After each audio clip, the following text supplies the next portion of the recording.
You're listening to the Intrepid radio program with Scotty Roberts. Intelligent Talk.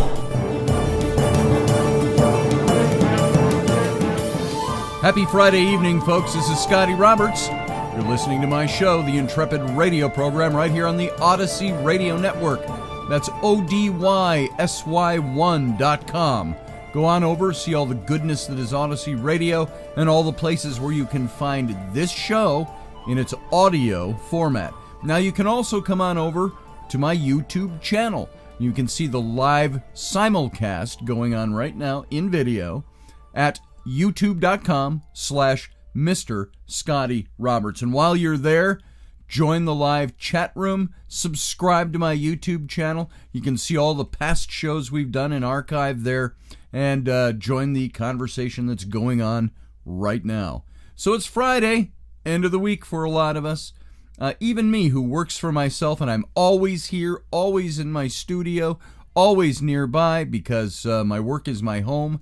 It's Friday. It's another day. But it's still a nice day to know that I've got the weekend and I can kind of screw off for a while, for a couple of days. So welcome to the show tonight. We're going to talk a little bit about the Apache tonight. And I want to talk about specifically, before we get started, this is about the last of the Apache chiefs, and this would be Geronimo. And we read a quote of his last night. But before we do that, did you know that Geronimo wrote his own autobiography? Now you can find that, and I'll put the link in the chat room so you can see it. But his biography is over at ibiblio.org. IBIBLIO, ibiblio.org. And you can find in ebooks Geronimo. And you can read his own autobiography. But I thought there was something very interesting from the opening of his own book, where he talks about the origin of the Apache Indians. Now listen to this. This is very...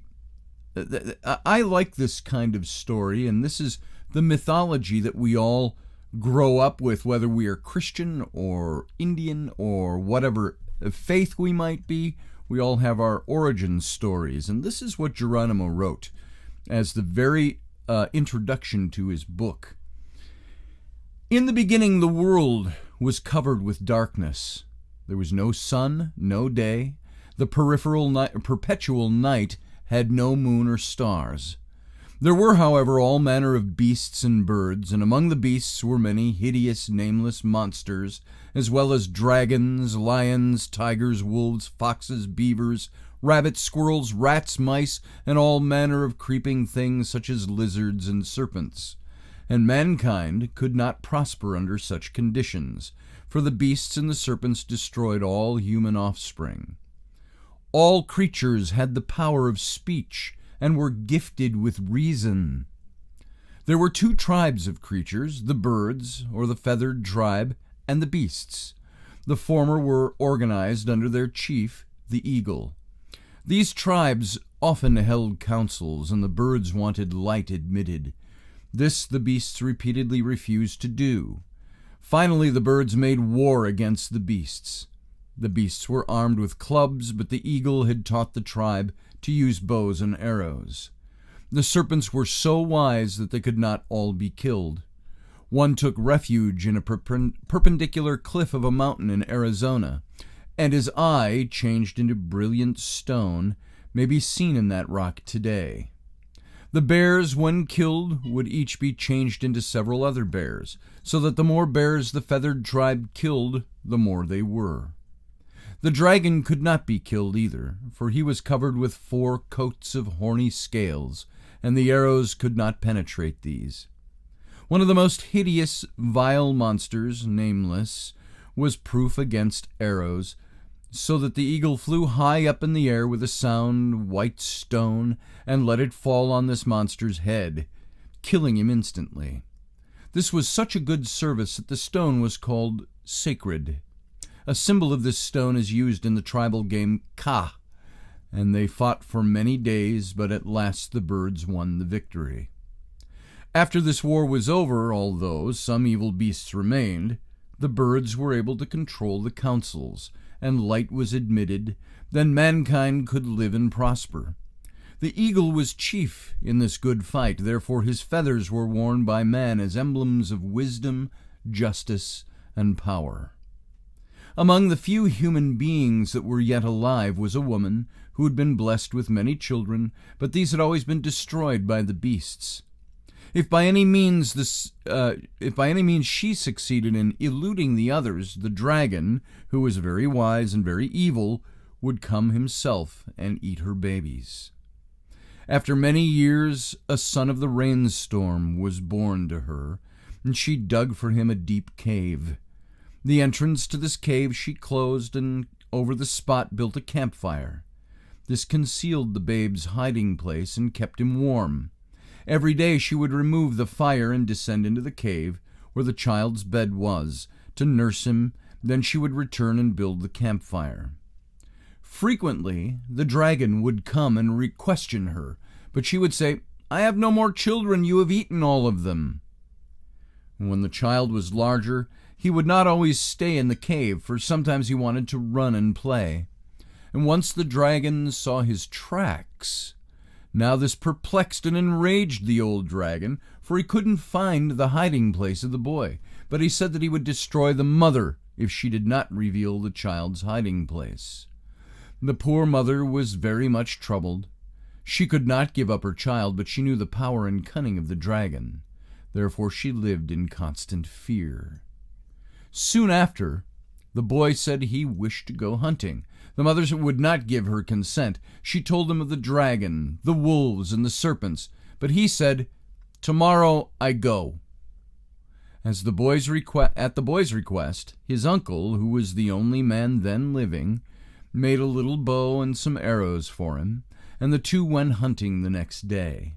They trailed the deer far up the mountain, and finally a boy killed a buck. His uncle showed him how to dress the deer and broil the meat, and they broiled 2 hindquarters, one for the child and one for his uncle, and when the meat was done they placed it on some bushes to cool. Just then the huge form of the dragon appeared. The child was not afraid, but his uncle was so dumb with fright that he did not speak or move. The dragon took the boy's parcel of meat and went aside with it. He placed the meat on another bush and seated himself beside it. Then he said, "This is the child I have been seeking. Boy, you are nice and fat. So when I have eaten this venison, I shall eat you." The boy said, "No, you shall not eat me, and you shall not eat the meat." So he walked over to where the dragon sat and took the meat back to his own seat. The dragon said, "I like your courage, but you are foolish. What do you think you could do?"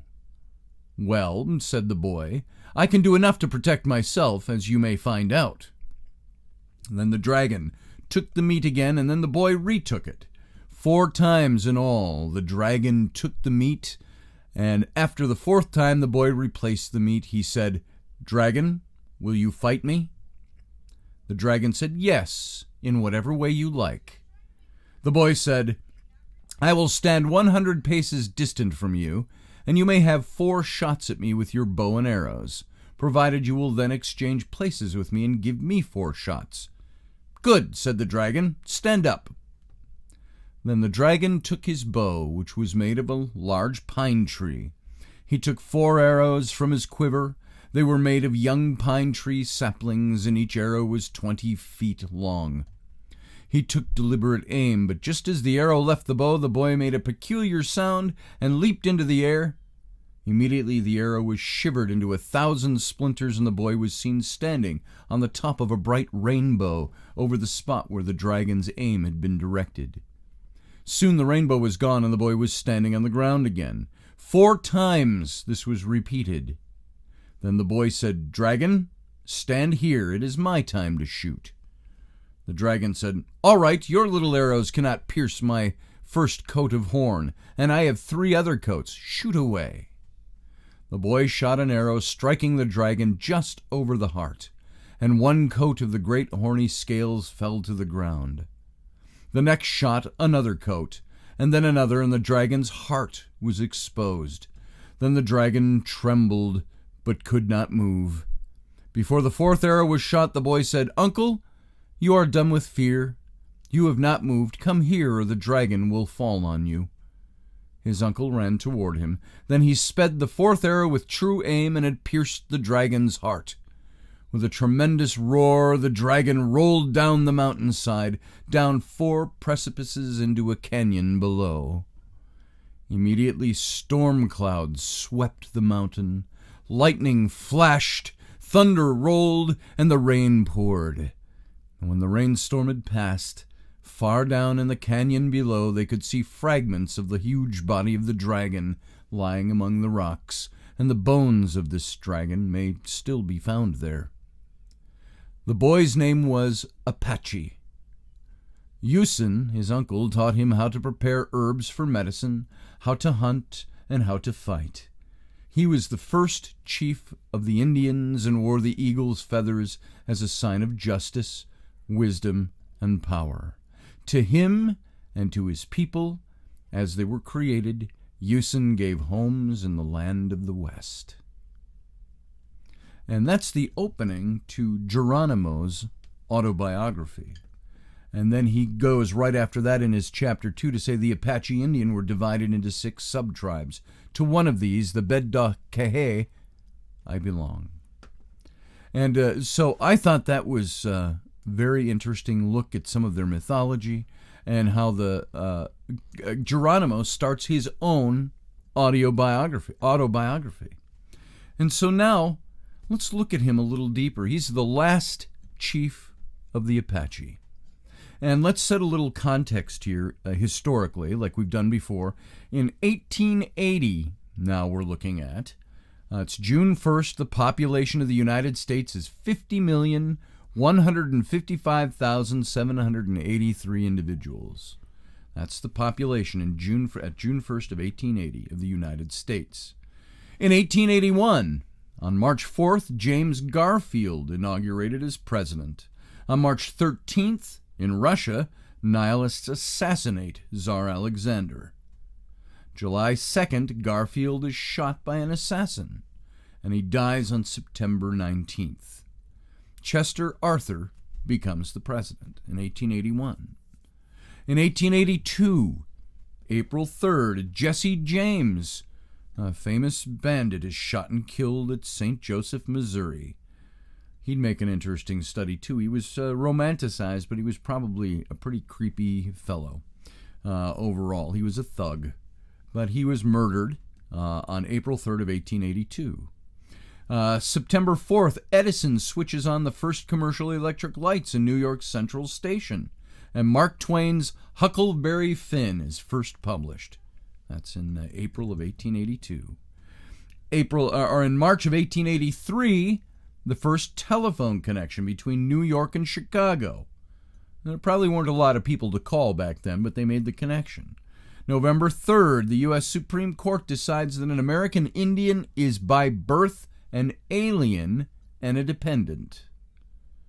And Robert Louis Stevenson's Treasure Island is published. 1884, in January, Russia abolishes the poll tax. It's the last relic of serfdom. And on March 13th, in the Sudan, the siege of Khartoum begins. In 1885, in January, Khartoum falls to the Mahdi. Governor General Charles George Gordon is killed. March 4th, Grover Cleveland becomes the first Democratic president since the Civil War. And it's 20 years since the Civil War at that point. He's the first Democrat to be elected to office. In 1886, May 1st, general strikes spread across the United States in demand for an 8-hour day. And May 4th, anarchists bomb the police in Haymarket Square, Chicago, killing 7 and wounding 60. Those are anarchists who did that. October 28th of 1886, the Statue of Liberty is erected on Bedloes Island, and on December 8th, the American Federation of Labor is founded. Now, after the death of Cochise of the Apache in 1874, his oldest son, Taza, became the chief of the Chiricahua. And Taglito, Tom Jeffords as he was known, continued as the agent on the Apache Pass Reservation. Unlike his father, Taza was not able to secure the steadfast allegiance of all the Chiricahua. And within a few months, these Apaches, they were all split into factions, and in spite of earnest efforts by both Taza and Jeffords, the raiding which Cochise had strictly forbidden in his tribes was resumed. Because of the Chiricahua, the reservation's proximity to Mexico, it became a way station and a sanctuary for the Apache, their raiding parties moving in and out of Arizona and Mexico. And land-hungry settlers from the United States, miners and politicians, wasted no time in demanding the removal of all Chiricahua to some other location. And by 1875, the United States government's Indian policy was turning toward concentrations of tribes, either in Indian territory or on large regional reservations, which many of those still exist today.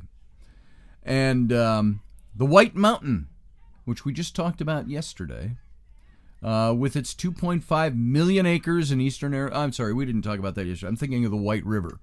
White Mountain, with its 2.5 million acres in eastern Arizona, was larger than all the other Apache reservations in the Southwest combined. And its agency, San Carlos, was already the administration point for 7 Apache bands. And when Washington, D.C. officials began receiving reports of trouble on the Chiricahua reservation, they saw this as an excellent excuse to move the Chiricahua to San Carlos. So there's always a reason to move the Indian peoples around and take their land. So now the agency, located at the junction of the San Carlos and the Gila rivers, or Gila, was considered by Army officers as a most undesirable hardship post. It was the armpit of posts. It was gravelly flat, somebody wrote. It rose some 30 feet or so above the river bottoms and was dotted here and there by the drab adobe buildings of the agency. Scrawny, dejected lines of scattered cottonwoods, shrunken, almost leafless, and it was marked the course of the streams, and rain was so infrequent that it took on the semblance of a phenomenon when it came at all. And so almost continuously dry, hot, dust and gravel-laden winds swept the plain, denuding it of every vestige of vegetation. And in summer, a temperature of an average of 110 degrees Fahrenheit in the shade was cool weather. At all other times of the year, flies, gnats, unnameable bugs swarmed in the millions on this reservation.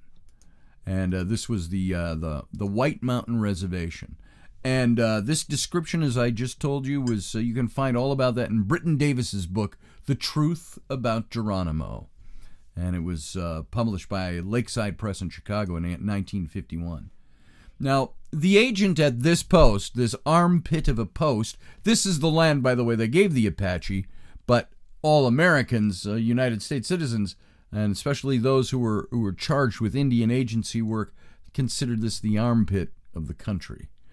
And in 1875, John Clume was the agent, who a few months earlier had rescued Escamenzen, remember him, and his Aravaipa.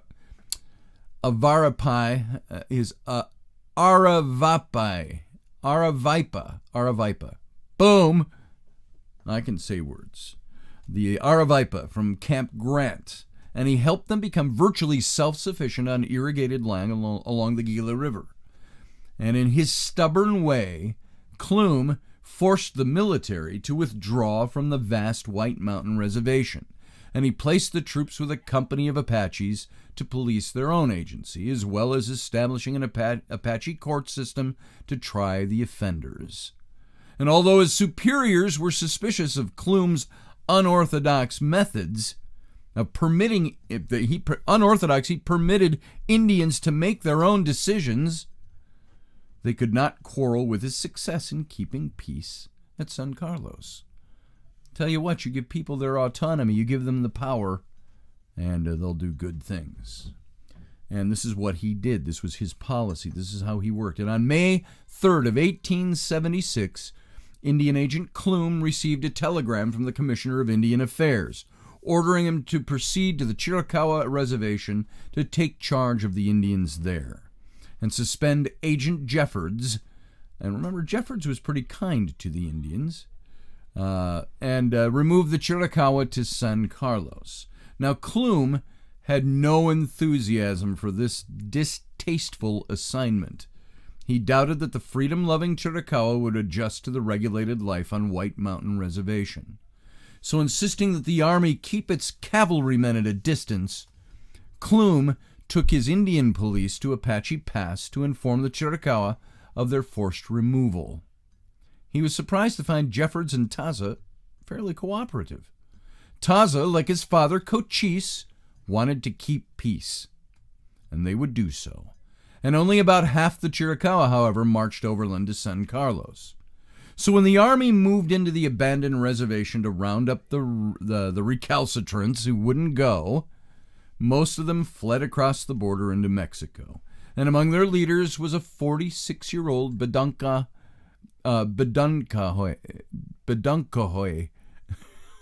Some of these words, folks.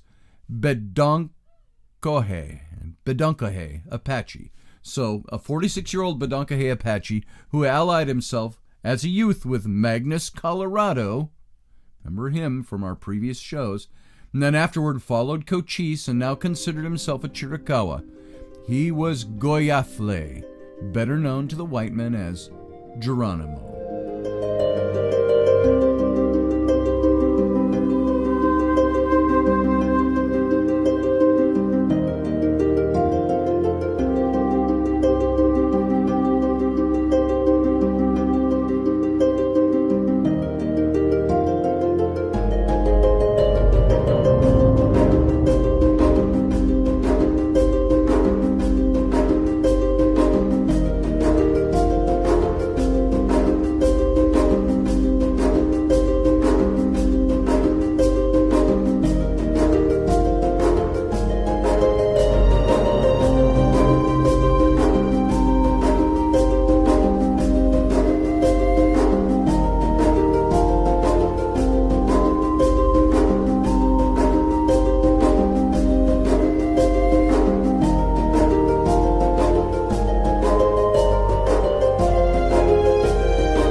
Are you looking for a really awesome and amazing graphic designer? How about an illustrator or a photographer? This is Rainey Roberts, and I wanted to tell you how you can get my designer, illustrator husband, Scotty Roberts, to work for you on your project. Do you have an awesome self-published book but no cover, or even worse, a cover that really sucks?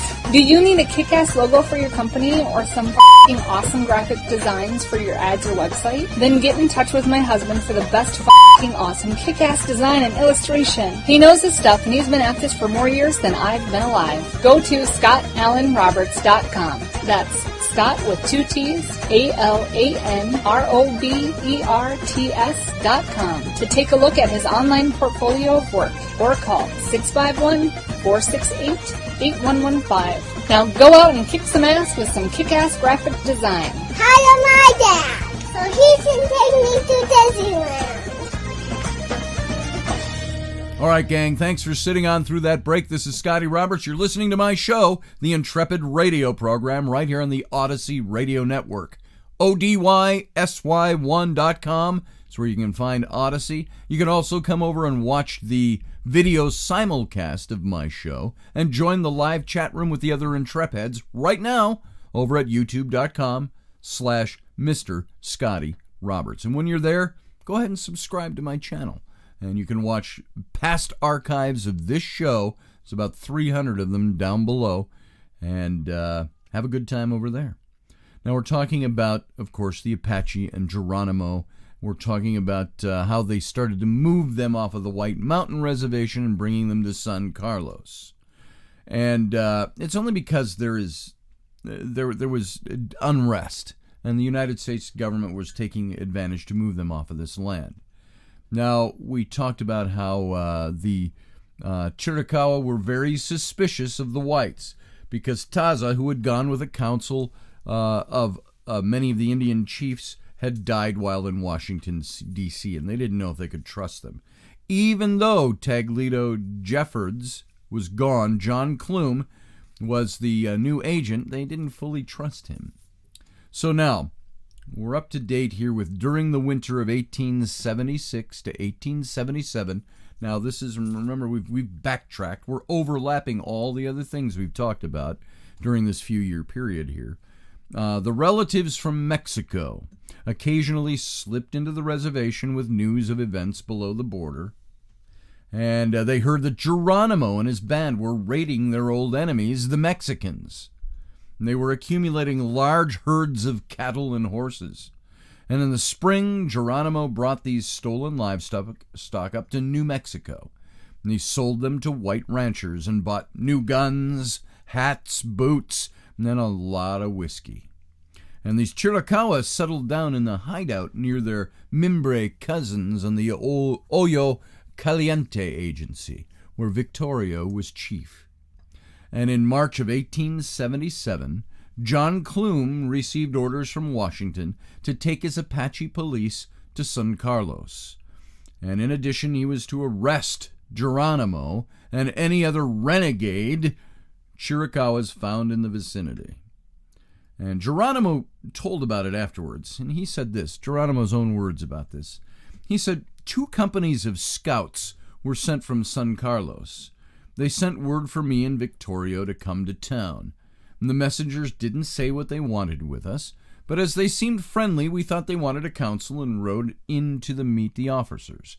And as soon as we arrived in town, the soldiers met us, disarmed us, and took us both to headquarters, where we were tried by court-martial. They asked us only a few questions, and then Victorio was released, and I was sentenced to the guardhouse. So scouts conducted me to the guardhouse and put me in chains. When I asked them why they did this, they said it was because I had left Apache Pass. I do not think that I ever belonged to those soldiers at Apache Pass, or that I should have asked them where I might go. I was kept a prisoner for 4 months, and during which time I was transferred to San Carlos. Then I think I had another trial, although I was not present. And in fact, I do not know that I had another trial, but I was told that I had, and at any rate, I was finally released.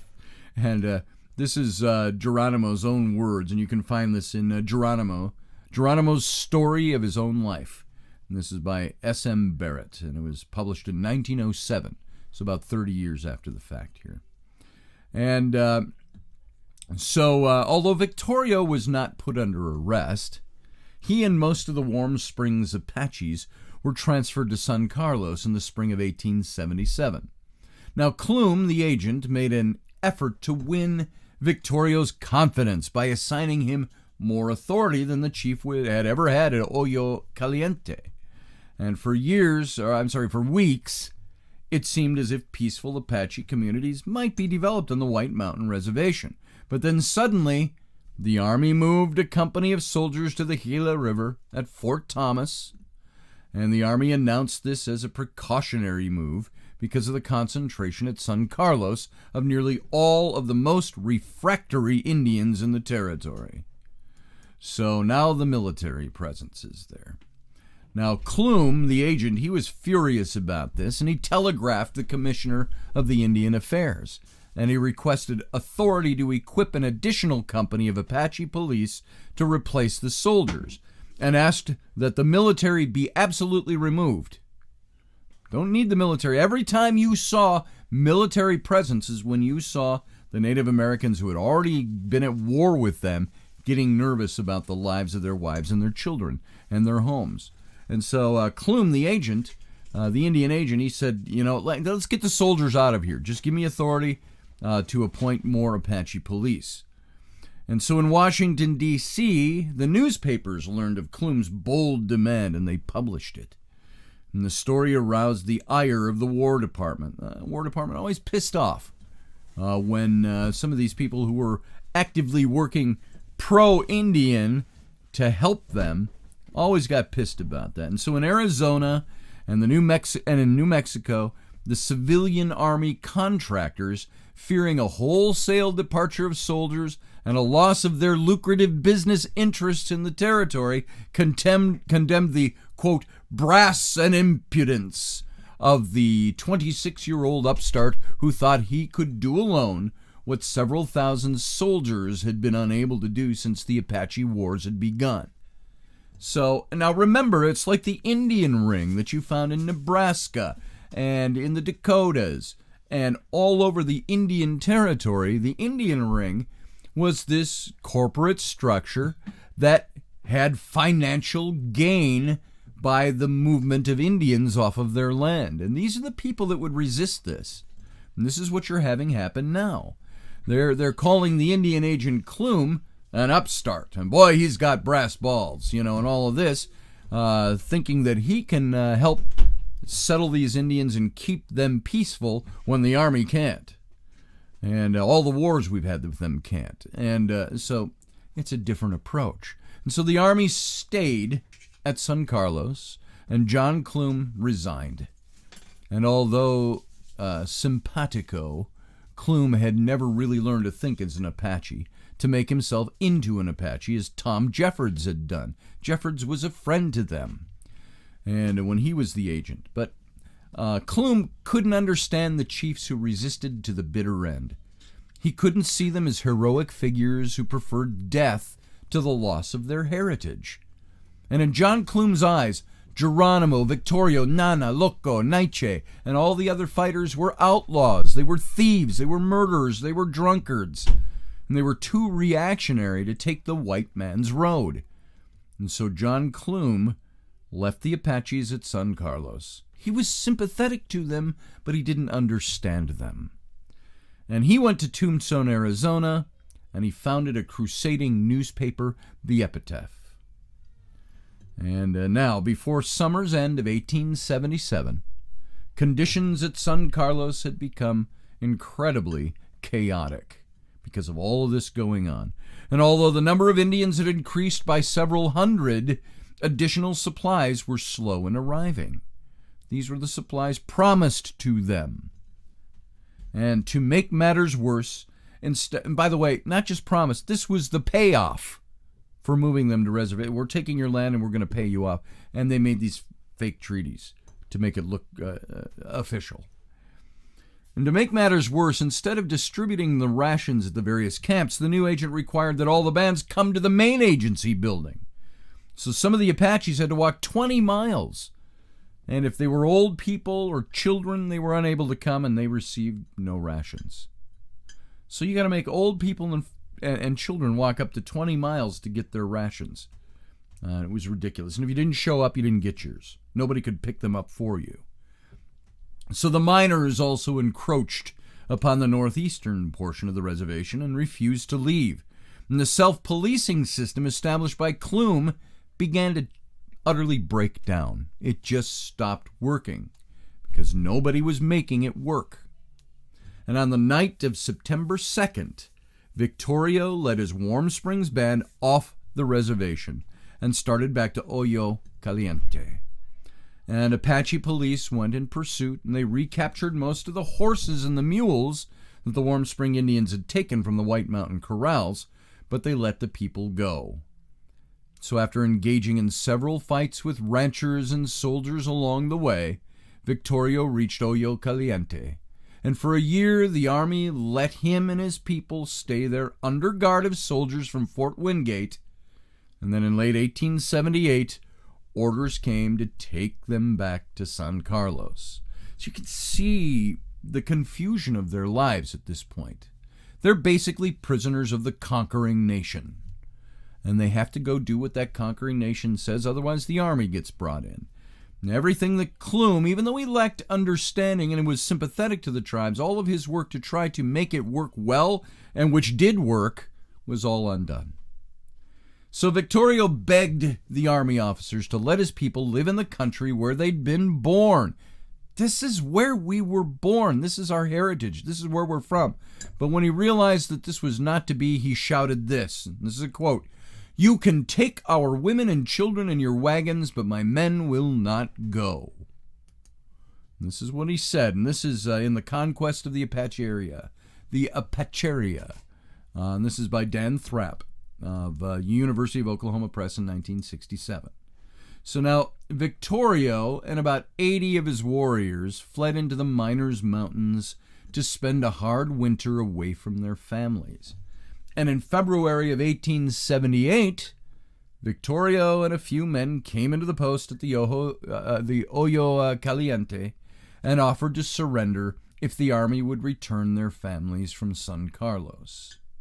And so for weeks, the armies delayed its decision. And then finally they announced that it would compromise. The Warm Spring Apaches could make their homes in New Mexico, but they would have to live with the Mescaleros in Tularosa.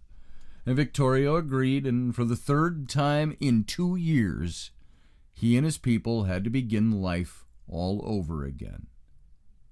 And in the summer of 1879, an old charge of horse stealing and murder was brought up against Victorio, and lawmen entered the reservation and put him under arrest.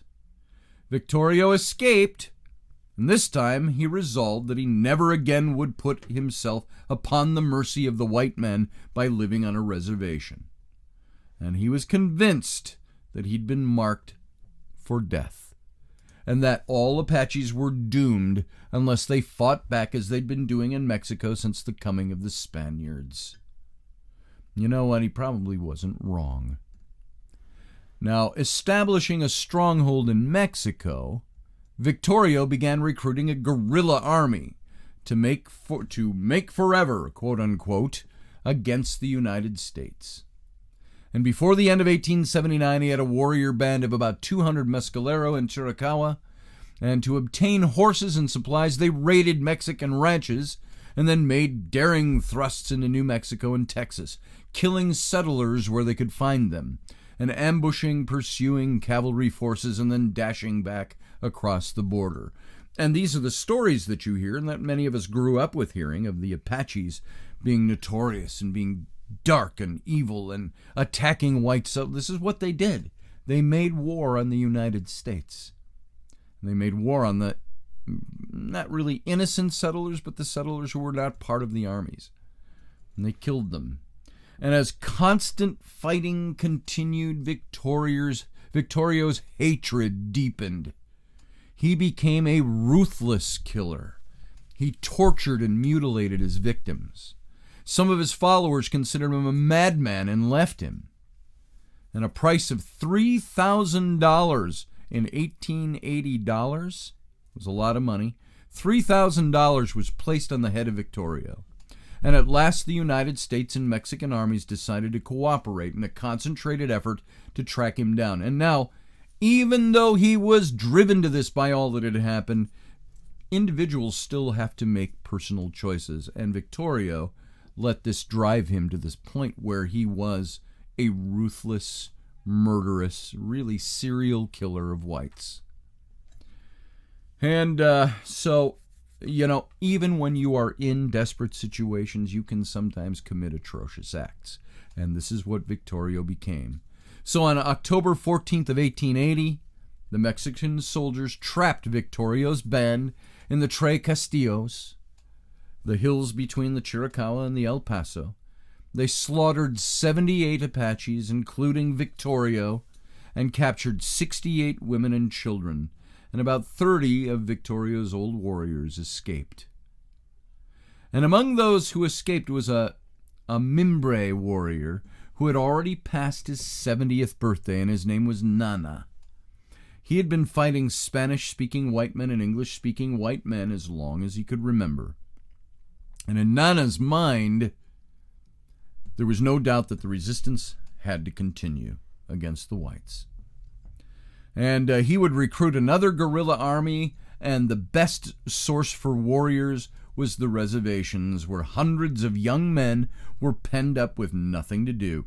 And in the summer of 1881, this scarred and wrinkled little Apache man crossed the Rio Grande with his cadre of followers, and in less than a month they fought 8 battles, and they captured 200 horses and escaped back into Mexico with 1,000 cavalrymen on their heels.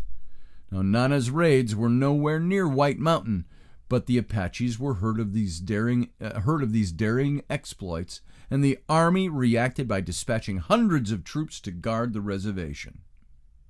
They didn't want the rest of the Apaches joining up. Now, in September, the Chiricahua at San Carlos were alarmed by a cavalry demonstration near their camp. Rumors were flying everywhere, and it was said that the army was preparing to arrest all the leaders who had ever been hostile to the United States and to whites. And one night, late in the month, Geronimo, I don't know how you would pronounce the name, Juh, and if they had that Spanish part of their language, the Navajo, the Yu, perhaps, Naichi and about 70 Chiricahua slipped out of the White Mountain and raced southward for the old Sierra Madre stronghold in Mexico. And 6 months later, in April of 1882, well armed and equipped, the Chiricahua returned to White Mountain as an army. They were determined to free all of their people and any other Apache who wanted to return to Mexico with them. And it was an audacious enterprise. They galloped into Chief Loco's camp, and they persuaded most of the remaining Chiricahua and the Warm Spring Apache to leave for Mexico. Now, look, we look at this stuff as storybook because we don't live that way anymore in the age of modern technology. And most of us who are alive today, even if you're older like me, you grew up with these stories and learning of these stories. Not the particulars, but the Apache and the wars and so on. This is 150 years ago, 140 years ago. And this is just the way things were done. And they rode into that camp with their armies on horseback, and they took everybody out that wanted to go with them. And they all left for Mexico. And in a swift pursuit came 6 companies of cavalry, commanded by Colonel George A. Forsyth. Now, he had survived the battle when Roman Nose was killed. Remember that? The Indians named the battle when Roman Nose was killed. He had survived that battle. And at Horseshoe Canyon, Forsyth caught up with the fleeing Apaches, but in a brilliant rearguard action, the Indians held off all the troopers. And it was long enough for the main body to cross into Mexico and out of the jurisdiction of the United States. And here disaster struck from an unexpected source. A Mexican infantry regiment stumbled upon the Apache column, slaughtering most of the women and the children who were riding in the front. And among the chiefs and warriors who escaped were Loco, Naichi, Chato, and Geronimo. And so, embittered, their ranks depleted, they soon joined forces with the old Nana and his guerrillas. And for all of them, it was now become a war of survival. Now, each recent outbreak at White Mountain had brought an increase in the number of soldiers. They swarmed everywhere. At Fort Thomas, Fort Apache, Fort Bowie, and each increase brought more unrest to the Apaches on the reservation, more flights to Mexico, and with the inevitable raiding against the ranchers along the escape routes.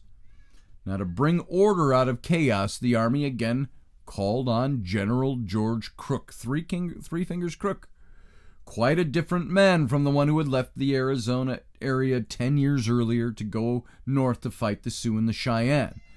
He had learned from them and from the Poncas during the trial of Standing Bear that Indians were human beings, a viewpoint that most of his fellow officers had not yet accepted. Now remember, he is a general now. And he's gone through other. Remember, he's the one that slaughtered the ponies of the Apache in Arizona. He's the one who fought in the Sioux Wars. He's the one who was there at Standing Bear's trial, civil rights trial, when he became a person. And now This guy who had been fighting Indians most of his career had now become very sympathetic to them, and he held a viewpoint that the Indians were persons. And they were human beings. They had rights. And so on September 4th of 1882, Crook assumed command of the Department of Arizona at Whipple Barracks. And then he hurried on to the White Mountain Reservation.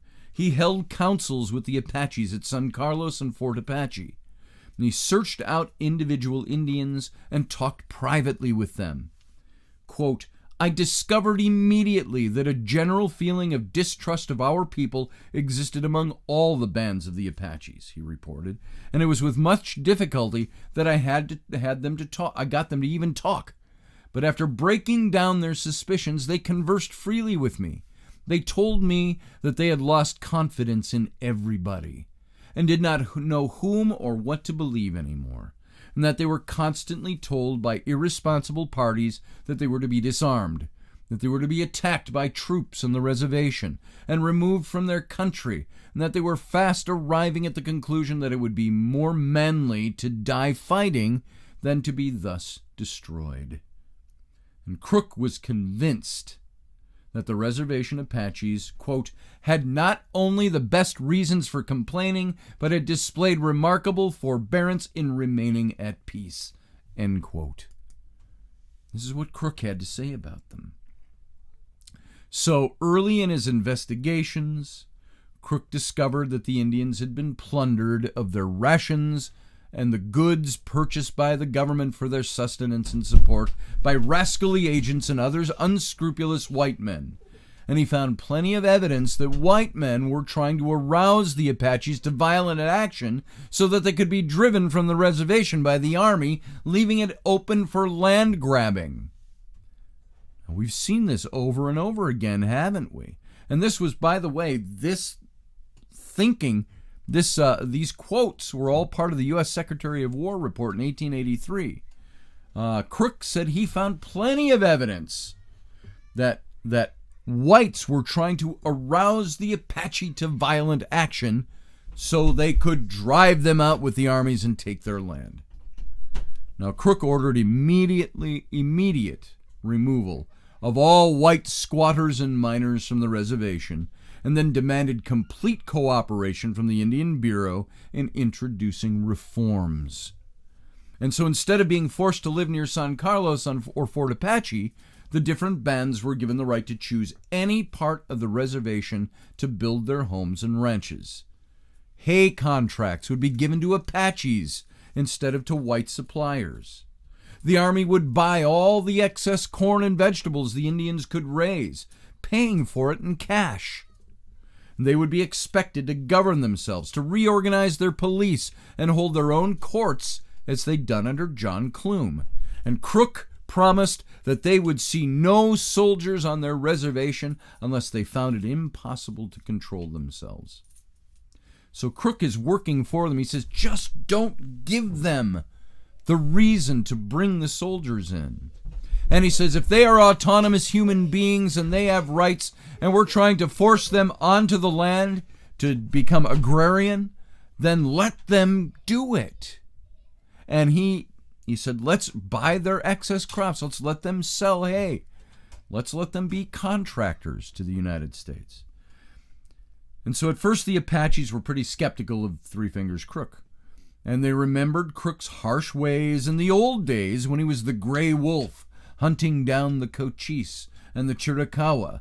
But soon they discovered that he meant what he said. People can change. And rations became more plentiful. The agents and the traders no longer cheated them. There were no soldiers to bully them, and Gray Wolf encouraged them to build up their herds and seek out better places to grow corn and beans. Gray Wolf, Crook. He had Gray Wolf. He was also Three Fingers, remember, in another part of the country. And so they were free again, the Apache, so long as they remained within the reservation. But they could not forget their relatives who were truly free in Mexico. Pardon me for that intrusion by my small children, everybody. There's screaming going on in the background. It's going to be the great child massacre is going on outside my door.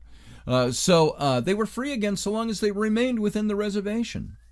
And this is what Crook was. He says, look, this is the way things are. Work with me and we'll make it work for you.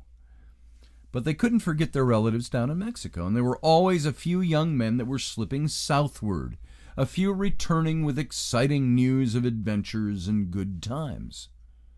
And Crook also gave a lot of thought to the Chiricahua and the Warm Spring Apache in Mexico. And he knew it was only a matter of time before they would raid one more time and once again across the border. And he knew he had to be ready for them. So the United States government had recently signed an agreement with the Mexican government permitting soldiers of each country to cross the border in pursuit of hostile Apaches. And he was preparing to take advantage of this agreement, hoping that by doing so, he could keep the Arizona and the New Mexican civilians from forcing him into starting a war. So here's Crook. He has to work with what now is, and he's doing his best to help the Native Americans, the Apache, and to also keep the law and the order. He didn't want another war to start. It is too often the case, Crook said, that border newspapers disseminate all sorts of exaggerations and falsehoods about the Indians, which are copied in papers of high character and wide circulation in other parts of the country, while the Indian side of the case is rarely ever heard. Oh man, you mean false news existed in the press even 150 years ago? Yeah, it did. And in this way, the people at large get false ideas with reference to the matter, Crook went on.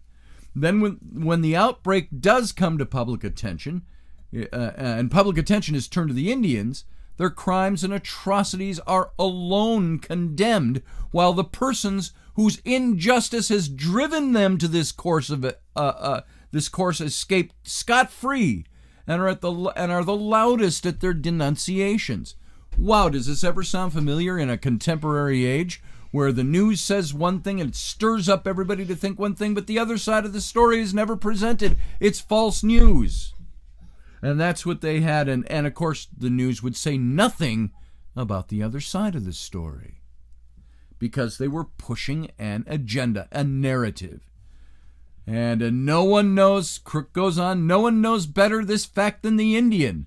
Therefore, he is excusable in seeing no justice in a government which only punishes him while it allows the white man to plunder him as he pleases. End of Crook's quote. Mull that over for a bit because we're out of time for tonight. We're going to come back to Geronimo's story and the Apache on Monday. Have a good weekend. Join us on Sunday morning at 9 a.m. Central Standard Time. That's 10 a.m. out east, 7 a.m. out west. And we'll be here for It's Sunday on Sunday morning. Thanks for being here. Have a good night and a great weekend.